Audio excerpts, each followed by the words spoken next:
खम्मा गणिसा। आप सब वीडियो देखो तो चैनल ने सब्सक्राइब करो, बेल आइकन प्रेस करो, क्योंकि लेक्चर री फीस बस आप रो सब्सक्रिप्शन है। हम चालू सा राम राम। ये न्यूज़ बेसिकली रिलेटेड है इंटरनेशनल रिलेशन से। और अभी जो इंडिया में रायसीना डायलॉग हुआ है उसमें नाटो भी इनवाइटेड था और इसके साथ में दूसरी गवर्नमेंट के ऑफिशियल्स भी इनवाइटेड थे। तो उसमें जो यूएस के ऑफिशियल हैं उन्होंने ये कहा है कि NATO is open to stronger ties with India. मतलब आज की डेट में हम देखें तो इंडिया नाटो का मेंबर नहीं है। नाटो का मतलब है नॉर्थ एटलांटिक ट्रीटी ऑर्गेनाइजेशन। इसमें बेसिकली जो नॉर्थ एटलांटिक जो ओशियन है उसके आसपास की जो कंट्रीज़ है वो शामिल है। जैसे मैं अगर आपको इस डायग्राम में भी दिखाऊं तो ये मेंबर स्टेट्स हैं नाटो के। और आज की डेट में 30 मेंबर स्टेट्स या मैं कह सकती हूँ 30 कंट्रीज़ जो है वो नाटो की मेंबर है। ठीक है, तो आप देख सकते हैं मोस्टली जो यूरोपियन कंट्रीज़ है प्लस जो मतलब अटलांटिक ओशन के ईस्ट और वेस्ट साइड की जो कंट्रीज़ है मोस्टली नॉर्थ अटलांटिक ओशन की वो इसमें शामिल है। ठीक है, तो नाटो अभी कह रहा है कि इंडिया के साथ वो और स्ट्रॉन्गर टाइज करना चाहता है इंडिया के साथ, और उसके साथ मतलब उसके रिश्ते जो हैं वो और डीपन हो उसकी वो ट्राई कर रहा है। और इसी को लेके ज़्यादा कॉपरेशन पे वो चाहता है कि इंडिया और नाटो के साथ में कॉपरेट करे। ठीक है, अब इसके साथ में ही आज के न्यूज़पेपर में एक और आर्टिकल आया था कि Russia promises to deepen strategic partnership with India. Russia ये चाहता है कि वो इंडिया के साथ में स्ट्रेटेजिक पार्टनरशिप करे, है ना। स्ट्रेटेजिक पार्टनरशिप से क्या होगा कि जो ट्रेड वॉल्यूम है वो बढ़े और इन्वेस्टमेंट है वो और ज़्यादा बढ़े, टेक्नोलॉजिकल टाइज बढ़े। क्योंकि रशिया के हिसाब से आज की डेट में अगर रशिया किसी को देखता है सोवरेन ग्लोबल सेंटर की तरह, तो वो रशिया देखता है इंडिया और चाइना को। ये दोनों रशिया की फ्रेंडली कंट्रीज़ है। स्पेशली चाइना ज़्यादा फ्रेंडली है, पर इंडिया का हम देखते हैं कि एक न्यूट्रल स्टैंडा रहता है, एक न्यूट्रल स्टैंड रहता है इंडिया का।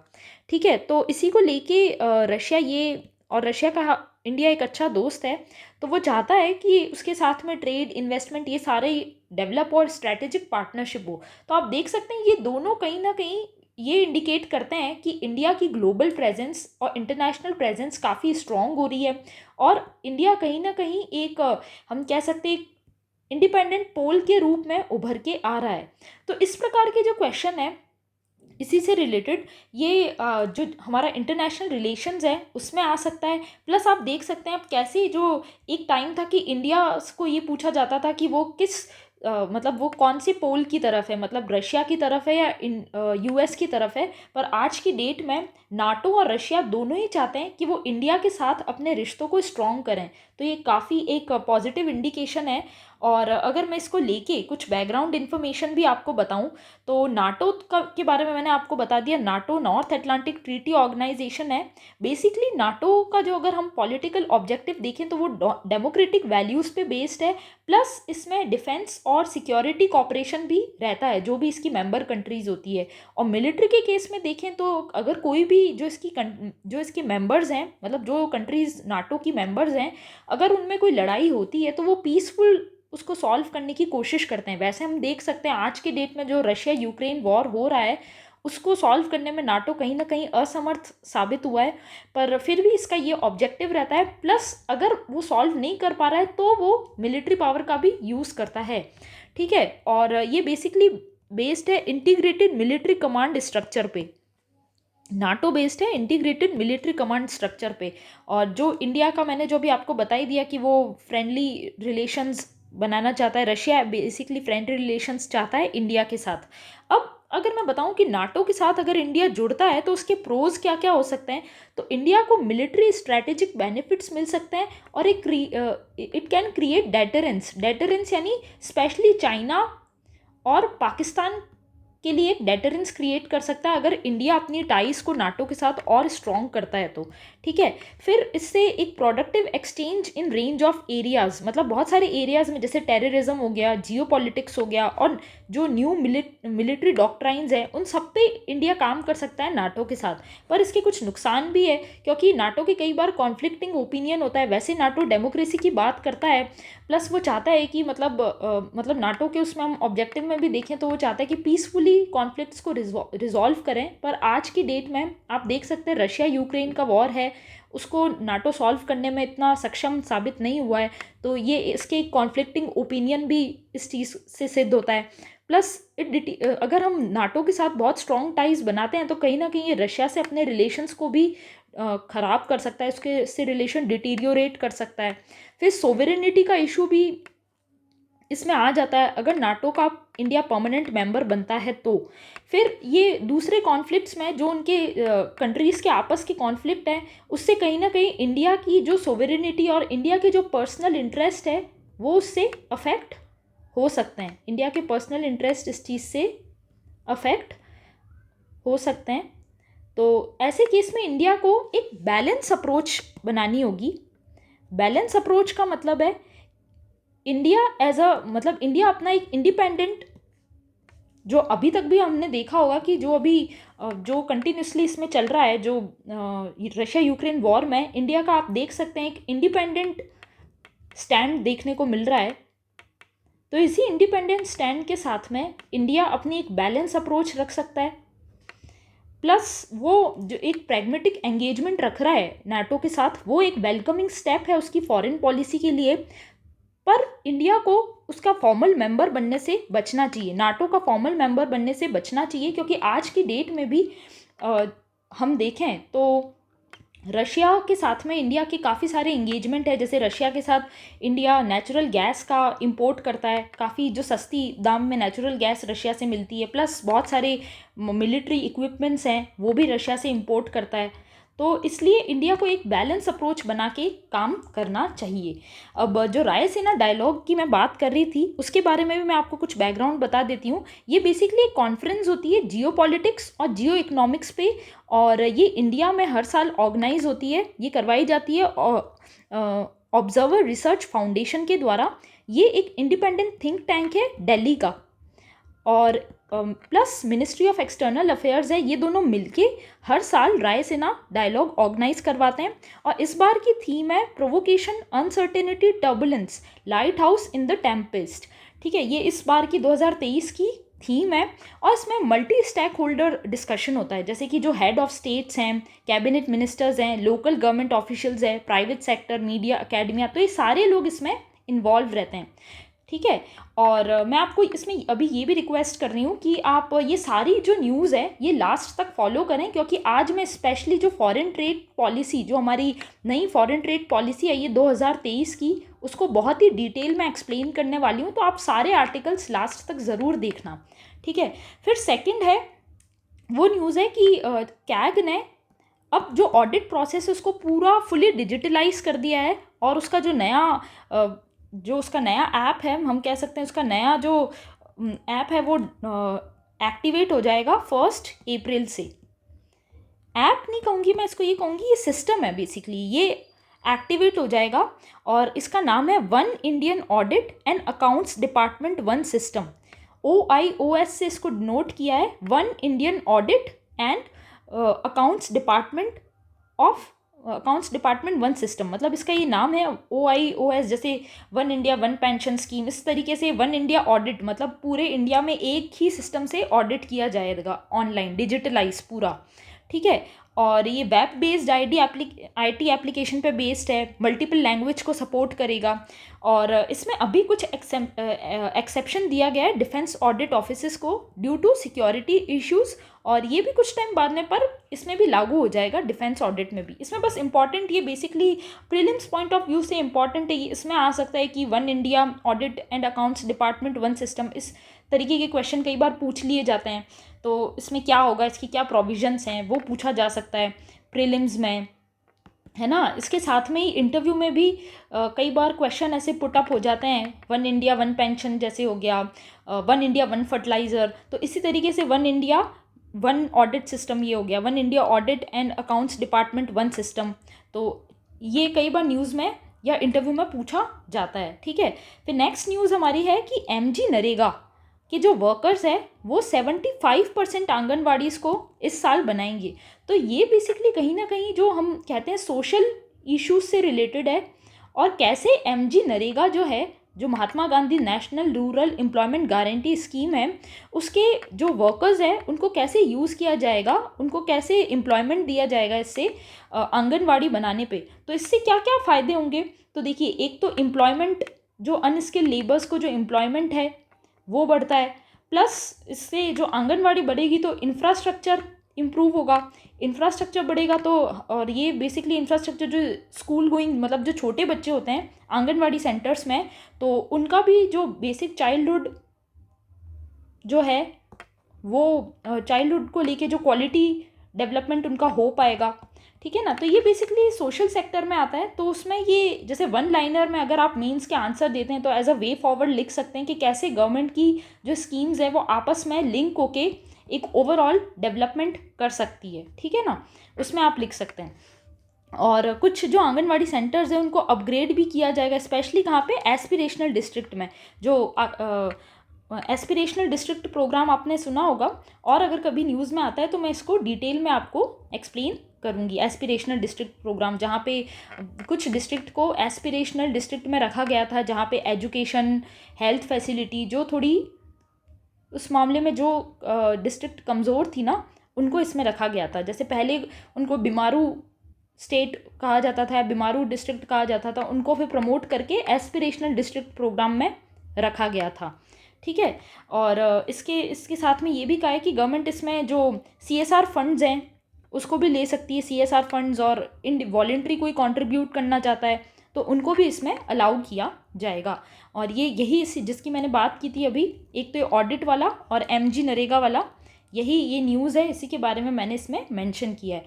अब नेक्स्ट जो न्यूज़ है वो बेसिकली रिलेटेड है राजस्थान में जो पेपर लीक को लेके घटनाएं आ रही है उससे रिलेटेड है। तो जो हमारे श्री अशोक गहलोत जी हैं राजस्थान के CM, उन्होंने अनाउंस किया है कि वो स्पेशल टास्क फोर्स बनाएंगे जो कंटिन्यूसली पेपर लीक्स हो रहे हैं उनको प्रिवेंट करने के लिए, प्लस एक एंटी चीटिंग टास्क फोर्स होगी। ये बेसिकली फॉर्म होगी स्पेशल ऑपरेशन ग्रुप जो राजस्थान पुलिस का है उसके अंडर में, ठीक है। अब ये न्यूज़ तो थी, फिर मैंने न्यूज़पेपर में देखा एक और न्यूज़ थी, जो तेलंगाना स्टेट है उसका जो पब्लिक सर्विस कमीशन है उसके भी पेपर लीक हुए थे। तो उसमें एक एंगल देखा जा रहा है कि मनी लॉन्ड्रिंग का भी एक केस हो सकता है। तो जो हमारे राजस्थान में अगर इसकी इन्वेस्टिगेशन होता है तो उसको मनी लॉन्ड्रिंग के एंगल से भी देखा जा सकता है। तो ये हम इसमें वे फॉरवर्ड में भी लिख सकते हैं। अगर इंटरव्यू में भी ये क्वेश्चन पुट अप होता है कि अगर पेपर लीक्स होते हैं तो उसमें क्या एक्शन लिया जा सकता है, तो ये भी हम कह सकते हैं इसमें अलग अलग एंगल से इस पर्टिकुलर न्यूज़ को देखा जा सकता है ना। मतलब स्पेशल टास्क फोर्स और एंटी चीटिंग टास्क फोर्स तो बनाई जाएगी, इसके साथ में ही इसके लिंक मनी लॉन्ड्रिंग से भी हो सकते हैं, उस एंगल से भी इसमें जांच हो सकती है, ठीक है ना। ये न्यूज़ थी। अब जो नेक्स्ट न्यूज़ है ये काफ़ी इंपॉर्टेंट न्यूज़ है, इसको बहुत ही आप डिटेल में मैं आपको इसको समझाऊंगी। इसके लिए मैंने PIB को रेफ़र किया है, साथ में द हिंदू को रेफ़र किया है, प्लस जो इंडियन एक्सप्रेस है उसमें भी आर्टिकल आया था। तो इन सारी चीज़ों को मैंने रेफ़र करके इसमें अपने नोट्स बनाए। आप इसको बहुत ध्यान से सुनना, ये बहुत इंपॉर्टेंट है एग्ज़ाम पॉइंट ऑफ व्यू से, स्पेशली मेंस के लिए तो ये बहुत ज़्यादा इंपॉर्टेंट है। तो देखो अभी क्या हुआ है कि नई जो फॉरेन ट्रेड पॉलिसी है वो अनाउंस हुई है।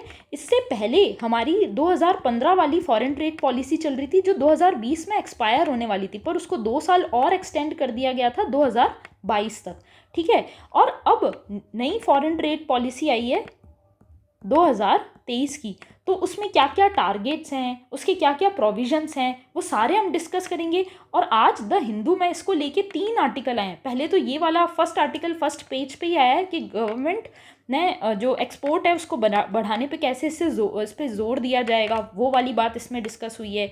फिर जो एफटीपी है उसको एक्सपैंड किया जाएगा, एक्सपोर्ट प्रमोशन स्कीम है, मतलब पीएम मित्र जो स्कीम है ना, जो एपेरल सेक्टर है ना, क्लोथ एंड एपेरल सेक्टर, उसमें कैसे इसको यूज़ किया जाएगा, एक्सपोर्ट प्रमोशन उसमें कैसे हो पाएगा फॉरेन ट्रेड पॉलिसी का यूज़ करके, मतलब इस एक्सपोर्ट को बढ़ाने के लिए इसमें क्या क्या नए प्रोविजंस है, गवर्नमेंट ने क्या क्या स्कीम बनाई है, इसके लिए पर्टिकुलरली कौन सी स्कीम्स का लॉन्च किया है, वो भी मैं डिस्कस करूँगी। फिर एक और आर्टिकल आया था, वो बेसिकली जो ई कॉमर्स है उनके एक्सपोर्ट, उनको एज अ एक्सपोर्ट हब बनाने पे जोर देता है, उसकी भी इसमें बात की है। तो ये सारी चीज़ें जो हैं वो मैं अब आपको अच्छे से इसमें एक्सप्लेन करती हूँ। तो देखिए, सबसे पहले तो जो ये न्यू फॉरेन ट्रेड पॉलिसी है ये बनाई गई है ministry of commerce and industry. ठीक है, इसको मैं लिख देती हूँ, ministry of commerce and industry, और इसको लॉन्च किया गया है अभी 1 अप्रैल 2023 से, ये अभी इसको लॉन्च किया गया है। अब फॉरेन ट्रेड पॉलिसी का बेसिकली क्या ऑब्जेक्टिव होता है वो भी मैं आपको बताती हूँ, प्लस इसके फीचर्स क्या हैं वो भी मैं अच्छे से आपको एक्सप्लेन करती हूँ।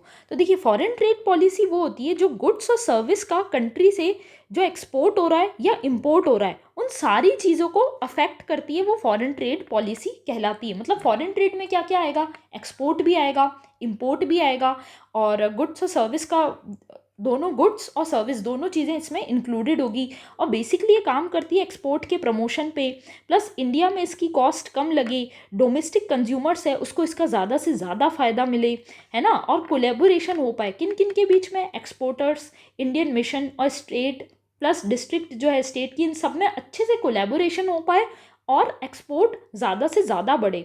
एक्सपोर्ट बढ़ेगा तो इंडिया का जो फिस्कल डेफिसिट है वो बेसिकली कम होगा, और जो कॉम्पिटिटिवनेस है वो बढ़ेगी, ईज ऑफ डूइंग बिजनेस भी बढ़ेगा, और इन्वेस्टमेंट, जो फॉरेन इन्वेस्टमेंट है वो भी इस चीज़ से इम्प्रूव होगा अगर हमारी फॉरेन ट्रेड पॉलिसी बेटर है। तो अगर हमारी फॉरेन ट्रेड पॉलिसी अच्छी होती है तो उससे क्या क्या फ़ायदे हैं और ये कैसे अफेक्ट करती है इन सारी चीज़ों को, वो हमने देख लिया। फिर इस बार की फॉरेन ट्रेड पॉलिसी में टारगेट क्या है, इस बार टारगेट है कि हमें ट्रिपल करना है गुड्स और सर्विस का एक्सपोर्ट 2030 तक। मतलब अगर मैं आज की बात करूं तो आज मतलब आज की डेट में 2022-23 में इंडिया का जो एक्सपोर्ट है वो $760 बिलियन है। ठीक है, और अब इंडिया का टारगेट है कि इसको कितना बढ़ाना है, $2 ट्रिलियन तक एक्सपोर्ट बढ़ाना है। कब तक, 2030 तक। तो ये इंडिया का टारगेट है, यानी इसको ऑलमोस्ट ट्रिपल करना है हमें।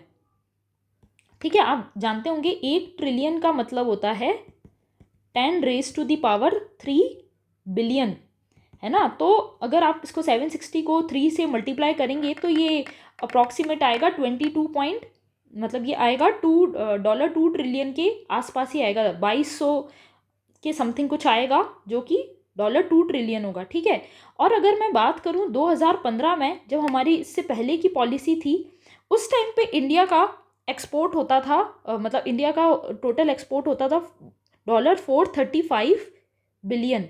तो उस 2015 से भी इंडिया का एक्सपोर्ट बढ़ा है, और अब हमारा बहुत हाई टारगेट है। तो हम उस टारगेट को कैसे अचीव कर पाएंगे, ये मतलब हमारे टारगेट्स हैं इस बार के। ठीक है, फिर इसमें हम कॉम्पिटिटिवनेस को बढ़ाएंगे हमारे एक्सपोर्ट और इंपोर्ट की, और इंडिया एज ए लीडर होगा कौन कौन से सेक्टर्स में, स्पेशली टेक्सटाइल। तो इसी के लिए आपने देखा होगी अभी पीएम मित्रा जो पार्क हैं वो भी लॉन्च किए गए हैं सरकार के द्वारा। ठीक है ना, तो यही जो मित्रा पार्क्स क्या क्या होते हैं ये आपने समझ लिया होगा। मित्र का मतलब था mega integrated textile reason and apparel park. ठीक है, तो फार्मास्यूटिकल को भी बढ़ावा दिया जा रहा है प्रोडक्शन लिंक्ड इंसेंटिव स्कीम के द्वारा। फिर जो हमारे पीएम औषधि योजना है इससे रिलेटेड भी बहुत सारी चीज़ें हैं। इंजीनियरिंग गुड्स को भी बढ़ावा दिया जाएगा, मतलब इनके एक्सपोर्ट पे बेसिकली काम किया जाएगा, इन पर्टिकुलरली 3 सेक्टर्स पे। फिर जो स्मॉलर फर्म्स हैं बेसिकली जो एमएसएमई सेक्टर्स हो गई या स्मॉलर फर्म्स होगी, उनकी कॉस्ट मिनिमम हो, इस पे बेसिकली ध्यान दिया जाएगा। फिर कई बार जो क्लियरेंस होता है, जब जैसे एक्सपोर्ट किया जाता है प्रोडक्ट्स को, तो जो क्लियरेंस है उसमें काफ़ी टाइम लग जाता है, तो वो बहुत स्विफ्ट हो, मतलब बहुत इसमें जो डिले है वो कम हो पाए, इस पे काम किया जाएगा। फिर एडजस्टमेंट, मतलब एडजस्टमेंट कैसे होगा, ये ओपन एंडेड पॉलिसी बनाई है फीडबैक सिस्टम पे, कि इंडस्ट्री का जो फीडबैक मिलेगा उसके बेसिस पे इस पॉलिसी में एडजस्टमेंट किया जाएगा इन फ्यूचर। मतलब ये ऐसा नहीं है कि कोई रिजिड सिस्टम पे बेस्ड नहीं है, ये ओपन एंडेड पॉलिसी है ना। जैसे एक लूप नहीं होता कि जैसे कोई स्कीम इम्प्लीमेंट की, फिर उस पर हो सकता है उसके जो कॉन्सिक्वेंसेज है वो इतने बेटर ना हो, तो अगर वो बेटर नहीं होते हैं तो उसमें फिर से एडजस्टमेंट किया जाएगा बेस्ड ऑन फीडबैक। तो ये हम कह सकते हैं इसके बेनिफिट है, ये इसकी एक नई चीज़ जो इंट्रोड्यूस की है। फिर इंटरनेशनल ट्रेड सेटलमेंट को भी इनकरेज किया गया है, और ये कैसे किया जाएगा ट्रेड सेटलमेंट, इंडियन करेंसी में। फिर एक one time amnesty export obligation default के ऊपर भी ध्यान दिया गया है। तो अब ये क्या है, ये मैं आपको अच्छे से अब एक्सप्लेन करती हूँ। तो सबसे इसका फर्स्ट फीचर तो ये है कि जो डिस्ट्रिक्ट है, जैसे लोकल डिस्ट्रिक्ट है ना, उनसे कैसे हमारा एक्सपोर्ट बढ़े, उस पर सबसे पहले ध्यान दिया जाएगा, जिससे लोकल प्रोडक्ट्स हैं उनका एक्सपोर्ट ग्लोबली हो पाए, और हम जो एक्सपोर्ट जो मार्केट है ग्लोबली उसमें ग्रो कर पाएँ, लोकल प्रोडक्ट्स को भी एक रिकग्निशन मिल पाए। और इसके लिए एक एक्सपोर्ट हब बनाया जाएगा डिस्ट्रिक्ट्स में भी। तो इससे ओवरऑल आप देख सकते हैं एक्सपोर्ट्स कितना तेज़ी से ग्रो करेगा, और जो स्मॉल फर्म्स हैं लोकल लेवल पे, उनको भी ग्रो करने का चांस मिलेगा। फिर प्रोसेस री इंजीनियरिंग एंड ऑटोमेशन, री इंजीनियरिंग एंड ऑटोमेशन, ऑटोमेशन मतलब जो आईटी सिस्टम है उसमें ऑटोमेटेड अप्रूवल मिल जाएगा। तो इससे क्या होगा, जो हमारी एमएसएमई है, जो इसमें स्मॉल फर्म्स है, वो ग्लोबली कॉम्पिटिटिव होगी, क्योंकि हमारा जो पूरा जो टेक्निकल सिस्टम है उसमें ऑटोमेटेड अप्रूवल मिल जाएगा। फिर नेक्स्ट है रिकॉग्निशन ऑफ एक्सपोर्टर्स, मतलब जो एक्सपोर्टर्स हैं जो एक्सपोर्ट कर रहे हैं उसमें स्मॉल फर्म्स भी शामिल है, और जो दूसरे बड़े एक्सपोर्टर्स हैं वो भी शामिल है। तो उनको रेट किया जाएगा, मतलब उनको एक स्टेटस मिलेगा कि कोई फर्म्स को 2 स्टार, 2 स्टार, 5 स्टार तक, मतलब या 3 स्टार हो सकती है, 1 स्टार हो सकती है, तो उनको रेट मिलेगा, जिससे क्या होगा, एक कॉम्पिटिटिवनेस क्रिएट होगा। और जो भी कमज़ोर है इसमें, उनकी स्किल और ट्रेनिंग पे ध्यान दिया जाएगा, जिससे क्या होगा, इससे फ़ायदा ये होगा कि इंडिया जो है 2030 तक $5 ट्रिलियन की इकोनॉमी बन पाएगा, क्योंकि इससे क्या होगा, एक हमारी कॉम्पिटिटिवनेस बढ़ेगी, है ना। साथ में कॉम्पिटिटिवनेस के साथ में जो स्किल्स हैं वो भी इम्प्रूव होगी, क्योंकि जिनकी जिनकी रैंकिंग कम होगी, मतलब 2 स्टार, 1 स्टार होगी, तो वो फर्म्स भी ट्राई करेगी कि वो अपनी रैंकिंग को इम्प्रूव करे, ऐसे एक्सपोर्टर्स भी, तो जिससे क्या होगा, उनको रिकॉग्निशन मिलेगा और वो और डेवलप हो पाएंगे। फिर इसके अलावा और क्या फीचर्स हैं कि टाउन्स ऑफ एक्सपोर्ट एक्सीलेंस बनाए जाएंगे। बेसिकली इस बार 4 टाउन्स की बात की गई है, वो क्या है, हो सकता है आपको थोड़ा फीका दिख रहा होगा, मैं अच्छे से लिख देती हूँ। फर्स्ट तो जैसे फरीदाबाद है, वहाँ पर एक एपेरल यूनिट है वो लगाई जाएगी। क्या इसको क्या कहेंगे, एक्सपोर्ट एक्सीलेंस यूनिट, कहाँ पे, एपेरल सेक्टर के लिए फरीदाबाद में। फिर एक मुरादाबाद में लगाई जाएगी हैंडीक्राफ्ट की यूनिट। ये बेसिकली जैसे क्वेश्चन है, मैं इसमें मैप्स का यूज़ करके करती हूँ, जिससे क्या बहुत लंबे समय तक आपको चीज़ें याद रह सकती है। फिर जो मिर्ज़ापुर है, वहाँ पर लगाई जाएगी कारपेट, जो हैंडमेड कारपेट है ना, उनकी यूनिट। ये बेसिकली बात हो रही है मिर्ज़ापुर की, वहाँ पर दरी और हैंडमेड कारपेट की यूनिट लगाई जाएगी, ठीक है। प्लस जो इधर वाराणसी है, वाराणसी में बेसिकली हैंडलूम और हैंडीक्राफ्ट की यूनिट लगाई जाएगी, ठीक है। तो ये नए एक्सपोर्ट एक्सीलेंस के भी टाउन खुलेंगे, प्लस एग्जिस्टिंग 39 टाउन्स भी है। और इनको इससे क्या होगा, इस पर्टिकुलर सेक्टर में, जैसे कि ये पर्टिकुलर यूनिट्स लग गई, एक्सपोर्ट एक्सीलेंस सेंटर लग गए, तो इनसे ये पर्टिकुलर चीज़ है, जैसे फरीदाबाद से एपेरल सेक्टर है, तो उनका एक्सपोर्ट ईजी होगा और उनकी क्वालिटी को भी इंश्योर किया जाएगा। तो इसमें क्वालिटी जो है उसको भी ध्यान रखा जाएगा, प्लस इससे एक्सपोर्ट है वो बढ़ेगा। और वो कैसे बढ़ाया जाएगा, मार्केट एक्सेस इनिशिएटिव है ना, उस स्कीम से इनको प्रायोरिटी दी जाएगी इन पर्टिकुलर एक्सपोर्ट एक्सीलेंस टाउन्स को, ठीक है। फिर नेक्स्ट है streamline SCOMET policy. SCOMET policy क्या है? Special chemical organisms materials equipment and technology.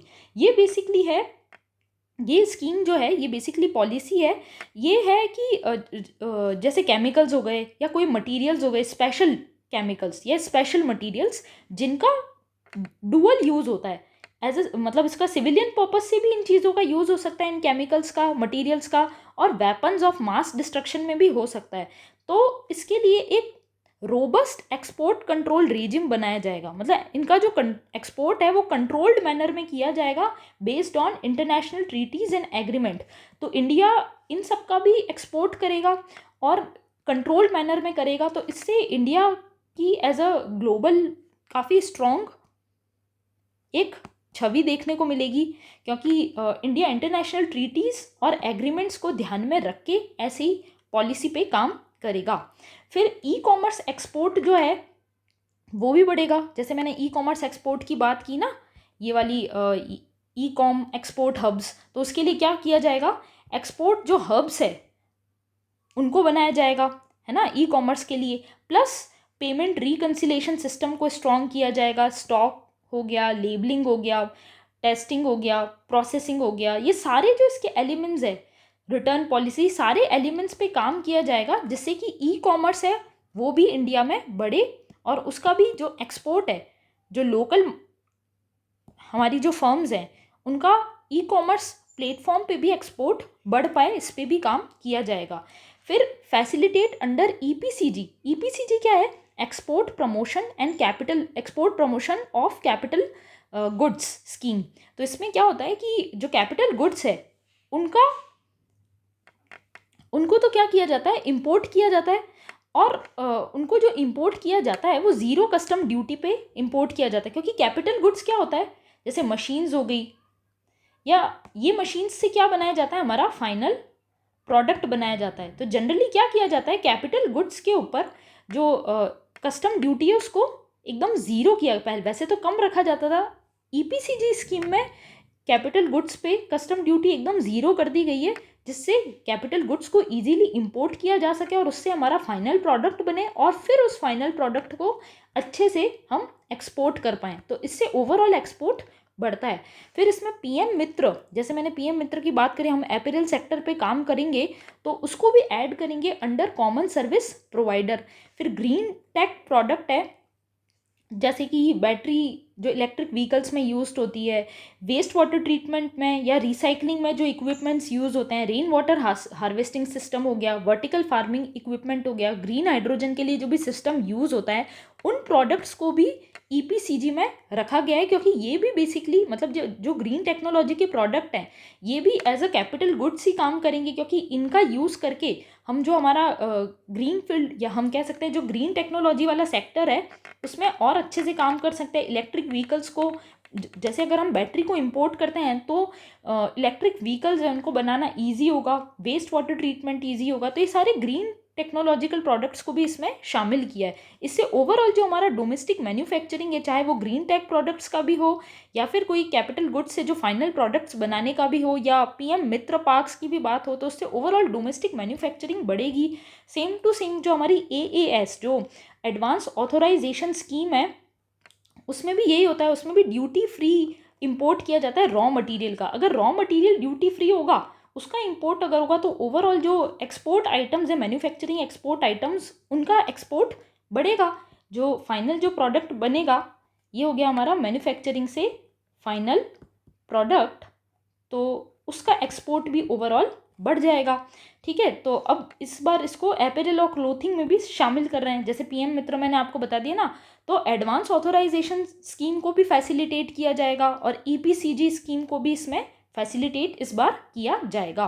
फिर मर्चेंटिंग ट्रेड क्या होता है कि शिपमेंट ऑफ गुड्स, मतलब नॉर्मली क्या होता है कि कोई भी, जैसे इंडिया है ना, तो इंडिया के आसपास जैसे कोई कंट्रीज़ है, वो कोई पर्टिकुलर चीज़ इंडिया से, जैसे कि चाइना है, ठीक है, चाइना नहीं, हम अगर फ्रेंडली किसी कंट्री की बात करें, जैसे बांग्लादेश है, और बांग्लादेश अपना जो अपैरल या अपना जो कपड़ा है या अपने कोई जूते हैं या कोई पर्टिकुलर आइटम्स हैं वो किसी वो अफ़गानिस्तान को एक्सपोर्ट कर रहा है फॉर एग्जांपल, तो इंडिया अपनी ट्रेड फैसिलिटी को बिना यूज़ किए, अपने पोर्ट्स को बिना यूज़ किए फैसिलिटेट करेगा कि ये सीमलेस इसका ट्रांसपोर्टेशन हो पाए। तो shipment of goods from one foreign country to another foreign country without touching Indian ports.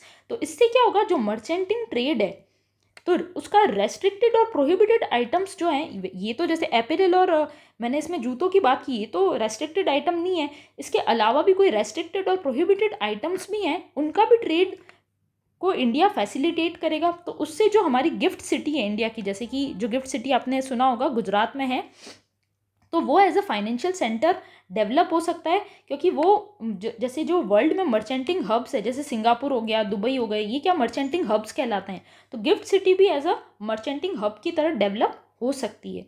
ठीक है, और एमएनएसटी स्कीम के बारे में मैं आपको बता देती हूँ कि जैसे जो एक्सपोर्टर्स हैं, है ना, वो ईपीसीजी और एएएस के अंदर जो ऑथराइजेशन, ये मैंने आपको बताया ना, एएएस स्कीम है एडवांस ऑथराइजेशन स्कीम, और ईपीसीजी है export promotion control, export promotion of capital goods. तो ये जो दोनों स्कीम्स हैं, अगर उस इन दोनों का यूज़ करके भी कोई एक्सपोर्टर टाइम पे अगर वो पेमेंट नहीं दे पा रहा है, तो भी उसको एक बार उसको फैसिलिटेट करेंगे कि वो अपनी कस्टम ड्यूटी जो एग्जम्प्टेड है उसके बावजूद भी वो अपनी ऑब्लिगेशंस को फुलफिल कर पाए। उसके लिए उसको वन टाइम का एक एमएनएसटी स्कीम के जैसे विवाद से विश्वास स्कीम नहीं है, उसी तरीके से इसमें भी एक बार फैसिलिटेट किया जाएगा कि वो एक बार पेमेंट कर ले और फिर रेगुलर हो जाए, जिससे कि वो रेगुलर होके और अपना काम कर पाए। तो जैसे बहुत सारे लिटिगेशन और बहुत सारे केसेस वगैरह में फंस जाते हैं ना कई बार, तो वो केसेस वगैरह कम हो और आराम से रेगुलरली वो रेगुलर होके काम कर पाए। तो इससे क्या होता है कि जब पता चलता है किसी भी दूसरी कंट्री को भी कि हमारे इंडिया में इतना इजीली ट्रेड हो रहा है, तो इससे इंडिया में ओवरऑल जो ट्रेड है वो भी बढ़ता है, प्लस इंडिया की जो इमेज है इंटरनेशनली वो भी इम्प्रूव होती है, और एक जो ट्रस्ट है वो भी बिल्डअप होता है एक्सपोर्टर्स में, आपस में, और दूसरी कंट्रीज़ के साथ में भी ट्रस्ट बिल्डअप होता है। ठीक है, और ये बेसिकली जो फॉरेन ट्रेड पॉलिसी 2015-20 जो आई थी उसके भी बारे में है। ये तो इतना खास इंपॉर्टेंट नहीं है, पर फिर भी मैं जैसे आपको बता दूं तो इसमें पहले एक्सपोर्ट हब्स थे, जो एक्सपोर्ट हाउसेस थे, उनके लिए नॉमेनक्लेचर को सिंप्लीफाई किया गया था। स्पेशल इकोनॉमिक जोन्स जो होते थे उनको भी और सिंप्लीफाई किया गया था, उसमें और स्कीम्स को ऐड किया था। Merchandise export for India scheme और service export from India scheme, जो ये वाली स्कीम थी, इसमें दूसरे और भी बहुत सारी स्कीम्स को ऐड किया गया था, और ट्रेड डिस्प्यूट्स जो है उनको ईजीली रिजॉल्व कर पाएँ उस पर भी इसमें काम किया गया था। तो ये जो फॉरेन ट्रेड पॉलिसी है उसको लेके जो भी था इतना बड़ा डॉक्यूमेंट, उसको मैंने बहुत सिंप्लीफाई करके आपको नोट्स की फॉर्म में प्रोवाइड कर दिया है। तो आप इससे अच्छे से नोट्स बना लेना, क्योंकि एग्ज़ाम के लिए बहुत बहुत इंपॉर्टेंट है। ठीक है, फिर नेक्स्ट है हमारा जो कोर आउटपुट है। कोर आउटपुट मतलब core sectors, basically total 8 core sectors हैं, है ना। उसको जैसे मैंने तो एक निमोनिक के थ्रू याद किया है, रीस्टार्ट कंपनी करो नहीं तो सर फट जाएगा। इस तरीके से मैंने एक निमोनिक बनाया था, आप कोई भी बना सकते हो। ये क्या है, उनको जैसे ऊपर से नीचे हम अरेंज करें ना कि किसको सबसे ज़्यादा इसमें प्रेफरेंस दी जाती है। तो रिफाइनरी सेक्टर ये हो गया, ये है स्टील, ये कोल है, ये क्रूड ऑयल है, ये एनजी है, ये सीमेंट और ये फर्टिलाइज़र है।